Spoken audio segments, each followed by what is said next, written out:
To date, the changes you've seen in Dusseyi are quite significant. And for those of you who are from the state, will know what we are talking about.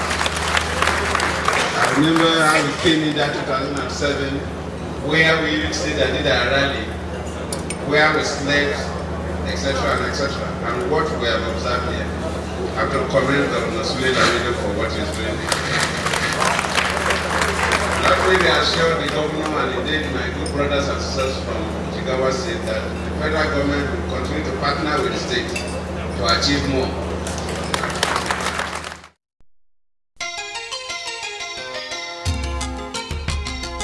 Ours is the land for the potential and hidden treasure. There is a song in our heart and a glow in our eyes. There is a bounce in our walk, boldness in our talk. Jigawa State, with its flora and fauna, is a land of enduring peace and guaranteed security, with warm hospitality. And as we rise to take our place as the tourist state of the true giant of Africa, if you come closer, you will see that we are so blessed more than meets the eye, highly valued. And to cap it all, here we nurture nature. We are proud to be the emerging new world. So come and you will be glad you did. Jigawa State, an emerging new world. Indeed, the earth-moving development strides recorded by Jigawa State authorities have continued to provide a piquant topic for mainstream Nigerian media and human development experts.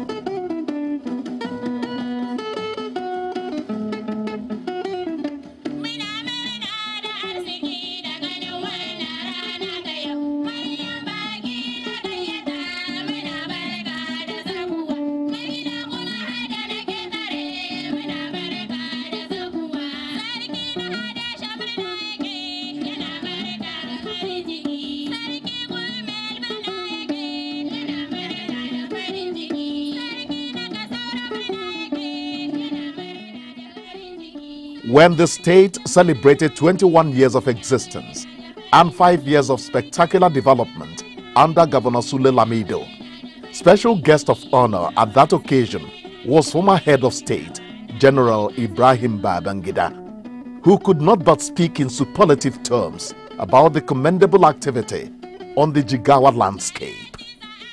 As the state relished the encomiums from men and women of repute, it got yet another opportunity to showcase its people-friendly actions when no less a personality than President Goodluck Jonathan agreed to step into Jigawa on a 2-day working visit to see firsthand what personalities of stature have been saying about the activities of Governor Sule Lamido and his team of achievers.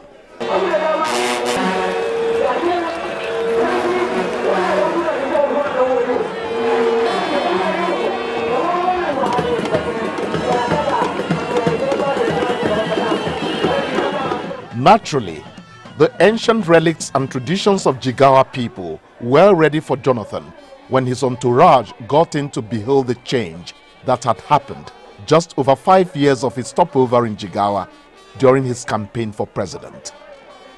The atmosphere was carnival. men on horseback provided a mini Durbar to give Mr. President some thrills to remember on the trip. The visit to Hadejia was one witnessed by a huge number of residents who were simply happy about the president's trip to a strong center of Jigawa customs and traditions, Hadejia. At the palace of the Emir of Hadejia, Jonathan marveled at the historical relic that still heralded local resistance to the incursion of the British in that part of northern Nigeria. Alongside their age-long preserved culture, the people of Jigawa had kept intact some landmarks that tell their story. The president recognized this in his speech at the palace of the Emir of Hadejia, His Royal Highness Alhaji Abubakar Maje. President Jonathan, of course, had Governor Lamido to thank first for the invitation. And when we passed through the palace, it was very wonderful. We saw the relics, and especially the bullet points on the door, and we were just wondering, over 200 years ago, people had these structures that I believe even the whites, with their superior technology then, I wondered. And I believe that we still have the potentials. And when the Durbar was going on, I asked the governor about the decoration of the horses, the helmets that were used and others, and all of them are built locally. None is imported. That means that we have indigenous technology that we can use and develop even more than what we are seeing today. The Emir, who spoke in what was described as the language of the throne, Hausa, welcomed Mr. President's profound actions to advance the quality of life of Nigerians and appealed to him to commission work at some sites in the state needing further development. The Emir's speech was later read out, also in English. The president's entourage, which harbored top echelon of the bureaucracy, ruling People's Democratic Party PDP top-notchers and presidential aides, saw many gifts going from the Emir of Hadejia to President Jonathan. The president must by now be thinking about bracing the racetracks. He got this white horse. Such was the level of appreciation of the presence of the nation's #1 citizen in Jigawa State. On the part of the president, there were no qualms about changing caps. Of course not when the one being offered had the royal touch.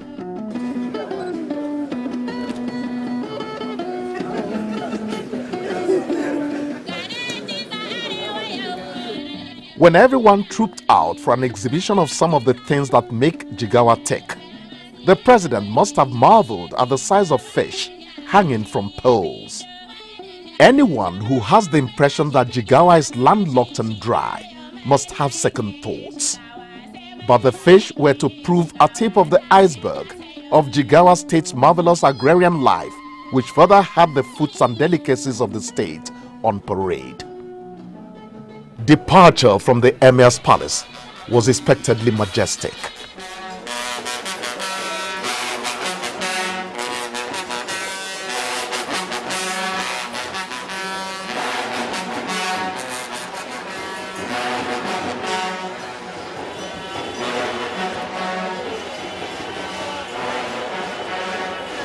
Next on the president's itinerary was the foundation laying of the Jigawa State College of Remedial and Advanced Studies in Kerfin, Hausa, one other testimony to the rising education infrastructure in the state, yearning to compare favorably with contemporary standards elsewhere in the world. The Jigawa State Academy for the Gifted and Talented in Bemena is almost animated. The institution, which ostentatiously parades the architectural beauty given to it by the Lamido administration, was one of the centers commissioned by President Jonathan. Its magnificence seems to borrow from the generous admission policy Jigawa State maintains here. The head boy is not even from Jigawa. The Bemena Citadel does not know tribal tongue. It's a school that beckons on young Nigerians to come in and fine-tune the genius in them.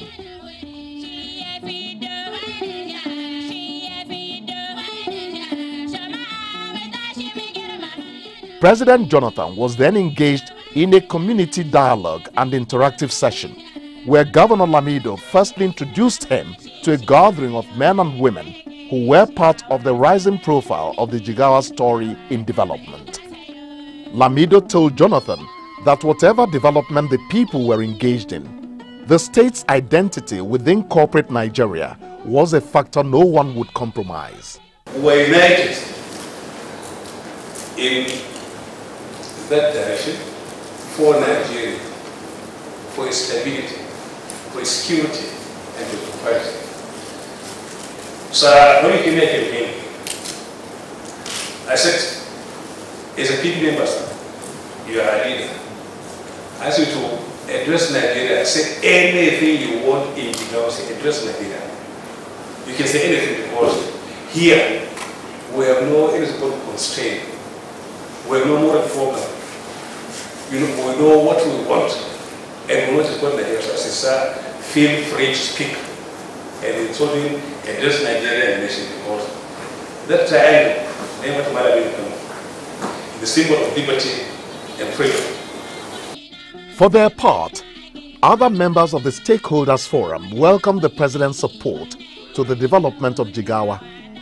Naturally, there were still some requests geared towards continuing the good job. Everyone sat in rapt attention at the forum, including Education Minister Rukuyatu Rufai, as she and others watched her father, the Vice Chairman of the Jigawa State Elders Forum, Alhaji Mohammed Ibrahim, present the official request of Jigawa people to Mr. President.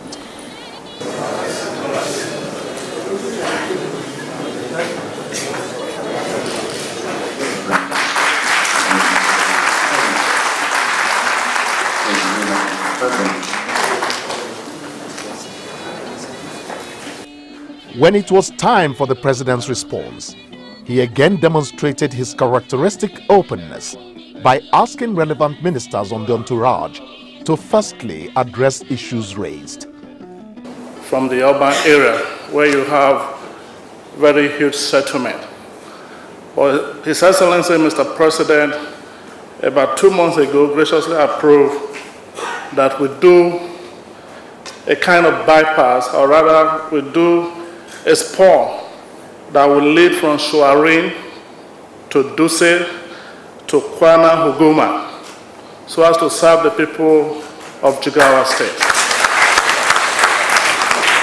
In fact, this will cover a distance of about 24.2 kilometers, and it will cost the federal government about 9 billion naira. And I want to say that during the address presented by the elders, perhaps the elders didn't know that under Mr. President, there have been enhanced funding of the road project. So what you say we spend in Jigawa State is not only what you see in the ministry's budget, we also have under our president what you call enhanced funding for the road project through the structural reinvestment program, the SHOPI program. And under that, for this year alone, for 2012, the Kano Meduguri Dual Carriageway has about 27 billion naira, for which the Section 2, which transverses through Jigawa State, has about 6 to 7 billion naira additional funding. Just now, that project has recorded about 52% completion. What are you doing? Let me also, maybe Minister of Water Resources too, should give us an idea about what we are doing in terms of because they raised two issues in terms of the irrigation programs and let's say water supply, which is potable water program. What we usually encourage states is that there should be a partnership between the federal government and the state government, and we appreciate what the state government has already done. We are processing the submission as regards the aspect of the involvement of the federal government, and we'll be submitting that to Mr. President shortly. And usually, in line with the National Water Supply and Sanitation Policy 2000, it's supposed to be a 70-30% ratio. As regards the Hadeja Jamari irrigation project, it's a very important project, and it's one of the flagship projects of the Ministry of Water Resources. We had listed it for completion under the SHOPI project program for 2012. But because of the partial removal of subsidy, we're not able to take it in 2012, but it's still very much on our front burner as we conclude the overall assessment of the irrigation projects that we need to do in order to boost agricultural production in Nigeria as a whole. Definitely the Hadeja Jamari would be top on our list. And again, we are submitting that to Mr. President for consideration and approval. Education. Okay. So I just wanted to respond to, you recall that the foundation laying for the entire project of the Almajiri was laid here in Jigawa State by yourself, but being represented then by His Excellency, the Vice President. So being the first state that experienced the issue of Almajiri, I think is enough to say that Nigeria is more or less a model. Jigawa is more or less a model for Almajiri.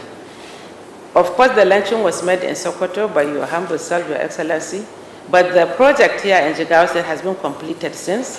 His Excellency, the Governor, may recall that about 2-3 months ago, we were about to take off, but then there were some logistical arrangement that the state was doing in terms of probably that time the chairman was not around and we were searching them back. So I believe at any time the Jigawa Almajiri School will take off, and I believe we have about 4 or 5 of them here in the state. Most of them are now completed, and we are continuing because we are doing both on the TED Fund and also on UBEC.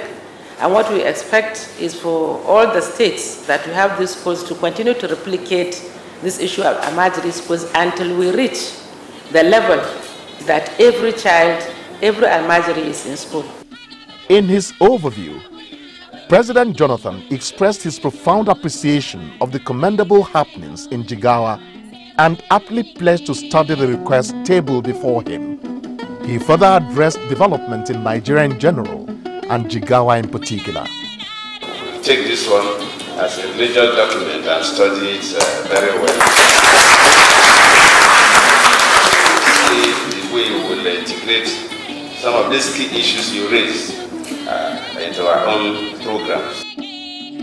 There was special mention for agriculture vis-a-vis the need to commission more irrigation schemes, as well as emphasis on federal presence in all the states in terms of tertiary education. Recently, parts of the country witnessed floods, the scale of which has left many homeless and farms washed away. President Goodluck Jonathan took this up in his parley with a cross-section of Jigawa populace. The main focus was the construction of dams as a preventive measure. Next, Jonathan addressed the issue of wealth creation and what the federal government has done to position some Nigerians to become employers of labor themselves. Incidentally, this aspect prominently addressed women empowerment in line with an earlier question at the forum. The first one we gave out was for everybody, both men and women.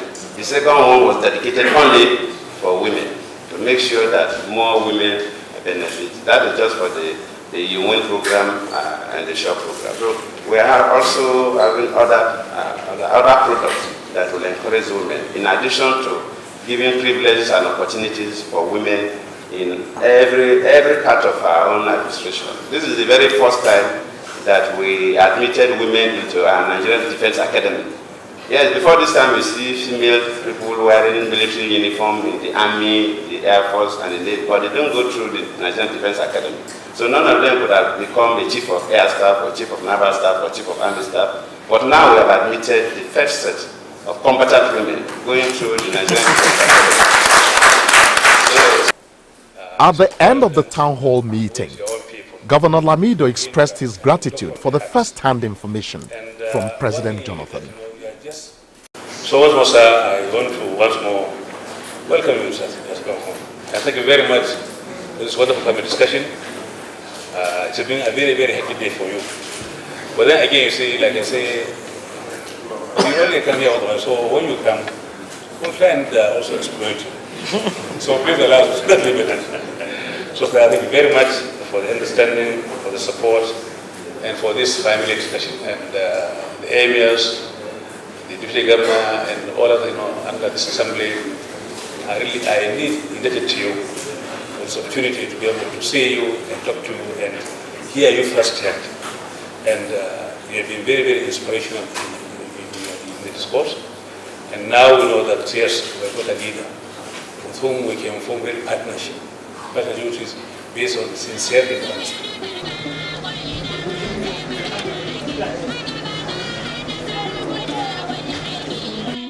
The first day of President Jonathan's two-day official visit to Jigawa ended with a state banquet dinner, which provided good opportunity for onward fraternizing. Lagos, Abuja, yes, they are beautiful. But I tell you, Jigawa is not just beautiful. Jigawa is touristic. Jigawa is hospitable. And the environment is very, very accommodating. You're very much welcome, Your Excellency. This is the right place for you to be. And God bless you for coming. Again, the Education Minister, Rukuyatu Rufai, who could be argued to be part of those hosting the presidential entourage to her native Jigawa State, sat in all calm and charm as guests relished a good evening. The welcome remarks by the first civilian governor of Jigawa State, Ali Saad Birnin Kudu, once again bore a lot of thanks to the Nigerian president for coming around.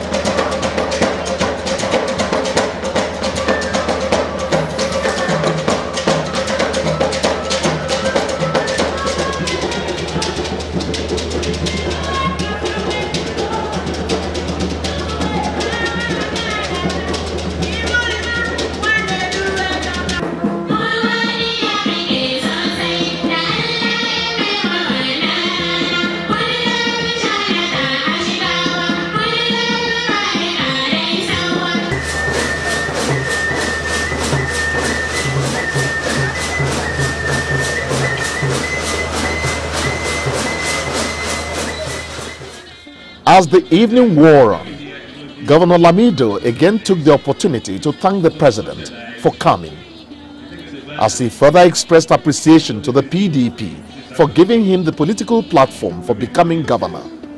He said whatever successes Jigawa had recorded under him took firm roots from the foundation laid by his predecessors. President Jonathan delivered his response beside the governor he called my friend, practically throughout the duration of the visit. He lauded the huge investment in education by Jigawa authorities, noting that he personally knew what immense benefits education carried with it. He said Lamido and his team were sowing seeds that would never stop regeneration. Of course, we all know that we need education. I did mention during one of the programs that sometimes people ask me about, everybody said that Jonathan has luck because of his political antecedents. And I always say that when luck plays some role in somebody's life, because there is a word called luck in the dictionary and in all our languages.